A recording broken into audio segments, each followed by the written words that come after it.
Wow, I didn't know we had such men with balls in Ghana until now. This is refreshing coming from the foreign minister of our country. His name is Okudzeto Ablakwa, for those who don't know much about Ghana's politics. And this happened on Tuesday when the U.S. Senate Foreign Relations Committee chairman, whose by name is Senator Jim Rich, tweeted this, and I quote, ladies and gentlemen, instead of a trip to D.C., Ghana's foreign minister should focus on honoring his government's commitment to repay U.S. companies and American taxpayers. We cannot continue subsidizing Ghana while it continues paying far larger debts to China. End of quote. Ladies and gentlemen, what's happening here is that this senator is sending a word of advice or kind of a word of warning to Ghana's foreign minister to not be looking for a visit to the U.S., but instead focus on how Ghana will pay off our debts owed to the USA. This is basically the whole thing, ladies and gentlemen. But this new and young foreign minister we have had a counter advice and sort of a word of caution to this senator. This is his response, and I quote, "This is very rich coming from someone who refuses to engage in same advocacy for the payment of reparations by the U.S. for its despicable and condemnable role in slavery. You will not be allowed to dictate to a sovereign country on how we conduct our foreign policy." Wow. If you need to be reminded, this is Kwame Nkrumah's Ghana, the first African nation to defeat colonialism and imperialism. Let me be clear. Those measly debts compared to what you owe us in reparations would be paid when we deem appropriate based on our prudent economic recovery program, even though the debt was not created by the new Mahama administration. He continues to say, unlike you, we take responsibility and honor our national obligations. So, I ask myself, how much, ladies and gentlemen, I ask myself this one question. How much at all do we owe to the U.S. in debts? Because the minister referred to the amount as measly, which also means small or insignificant. So I inquired on the very latest debt owed to the U.S., and this is what I found, ladies and gentlemen.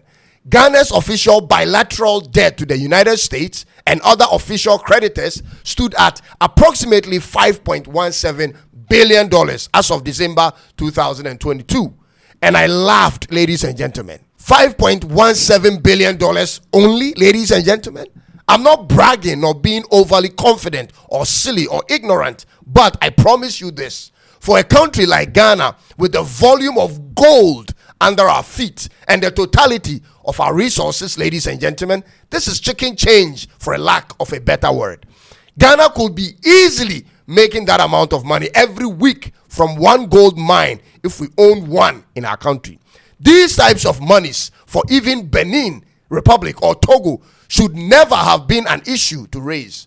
Do you have any clue the value of the resources we sit on as a country? Every one of African countries by the ocean has oil in addition to all the land minerals. The Middle East only has one, which is oil, and see how transformed and respected they are. We have 1,000-fold of what they don't even have. If we were prudent with our resources, do you think this clown could be talking to Ghana like that? I don't blame him, ladies and gentlemen, when he says they subsidize our loans while we pay China. We shouldn't be owing any country in the first place.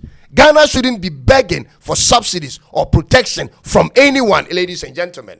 No African country should be waiting for a Western country to subsidize or protect them from anything on any front, ladies and gentlemen. How can the same people who fund terrorists protect you? The same people who start wars and manipulate our African countries into needing them like they are doing in the Congo and Rwanda, how do you still call them to come to help you, ladies and gentlemen? Africa doesn't need anyone but Africa. We have to be in charge of our security and our future. Somebody needs to share this video with that old senator. For all that we've done for America, that senator shouldn't have been talking that loosely if he studied history in school. When all the black people who run your entertainment and sports industries literally came from Ghana, This is where the Jordans of today and the LeBron James and Serena Williams all originated from.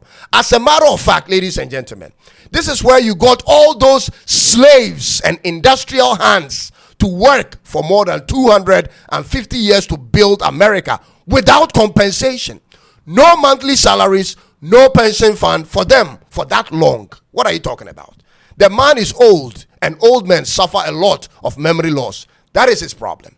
But this, ladies and gentlemen, on our part, on the part of our foreign minister, this is promising and refreshing to see courage and strength on the continent once again. Ladies and gentlemen, the part I loved the most was when he wrote, "This is Kwame Nkrumah's Ghana." Exactly so.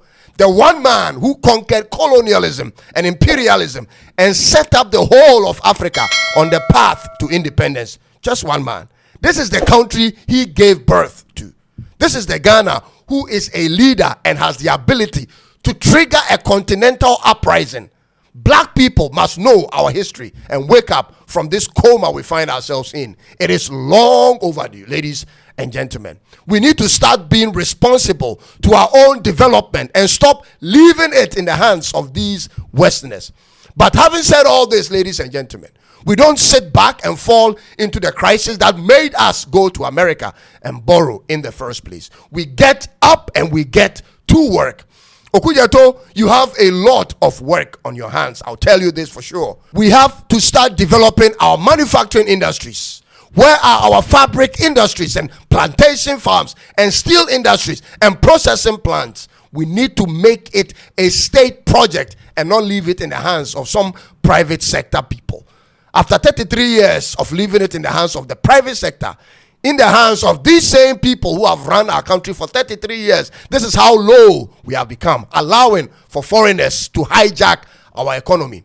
Get up as a state and compete with state corporations. This is what's going to get us there, ladies and gentlemen. See how fast Burkina Faso and Captain Traore, they are moving, how fast they are going. We need that pace. And to you, Mr. Minister, let me use this opportunity to bring this to your attention. Ghana's embassies in Europe are dysfunctional.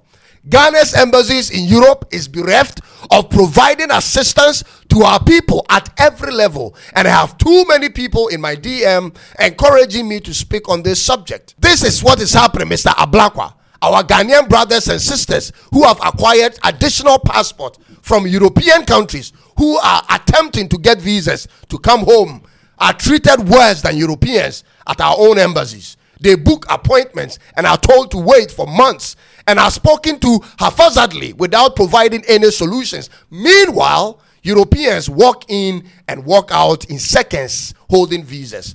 Mr. Ablakwa, this is what we have to take care of. This is happening in Sweden and in the Netherlands and in most parts of Europe. You need an in-house cleaning, Mr. Ablakwa. The people working for us in the embassies use phrases, typical phrases as they are there for foreign visitors and investors and not necessarily there for the Ghanaian people. This is not right.